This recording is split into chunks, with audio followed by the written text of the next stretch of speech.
always good to see Rabbi Joseph Potasnik, chaplain of the fire department. He is a talk show host on WABC Radio, and he's also the head of the New York Board of Rabbis. So good to see you here at Med Review tonight. Thank you so much, and I really thank you for not competing with Religion on the Line on WABC all these years. You always said, we're friends, we're not going to go against each other. So thanks to you, we were able to So you left the nights for me and you took the mornings for yourself, right? That's it. I did Saturday, I did Sunday morning. And I listen to you Sunday. By the way, I do listen to your programs because I think you have the great ability of being eclectic. You attract people from different backgrounds. You're able to bring it all together. And in a divided society, we need more collaboration. We need to communicate with each other. It's very easy to discard. It's very easy to, write people off. But we Jews can't afford to write people off. We're one-tenth of 1% of the world's population. Interestingly, we describe the world as Jews and non-Jews, but we're 1/10 of 1%, so we need each other. Ed Koch always said we need friends, but we also need one another.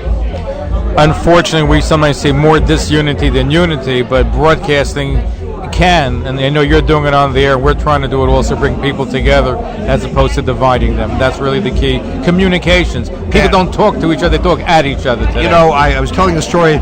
It was a snowstorm some years ago. My son ran behind me, says, "Dad, I'm walking in your footsteps."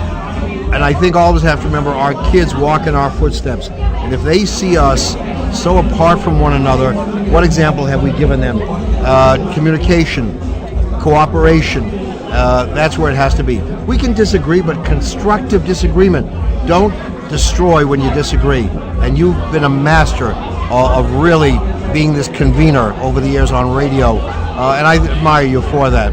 I also want to say that I know we've talked about the uptick in hate crimes, right, and it's a very important subject. Eric Gonzalez, DA Brooklyn, you interviewed him recently, is doing a great job creating a hate crimes bureau, not just a task force.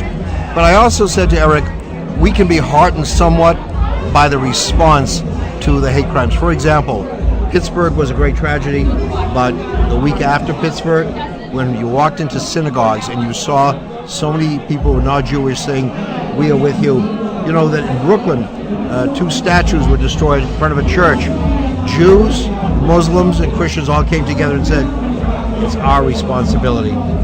So I'd like to think that, there are people out there who want to hurt us, but the decent outnumber the indecent, and we decent have to stand with one another.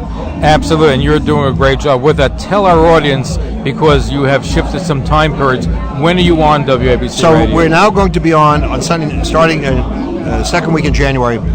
Reverend A.R. Bernard, who has a mere 40,000 members in his congregation, is going to be with me, and we're developing a new title for the program, but it's going to be like you, discussing everything.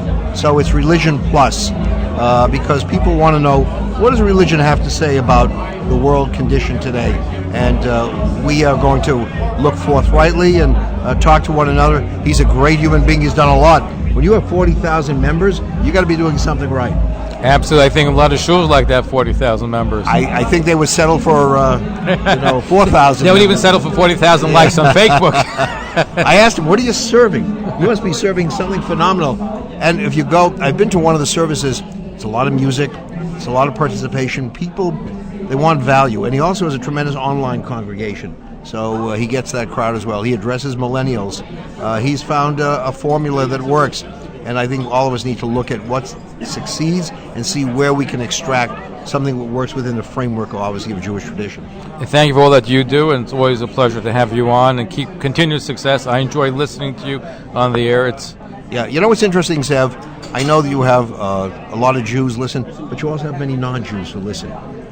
So it shows you that we can all listen and learn from each other. No one can do it alone. You know, you can't just pray for peace for your own people. You got to pray for peace for all people. You are a peacemaker. Thank you so much. So you too. Good to see you, Rabbi Joseph Potasnik.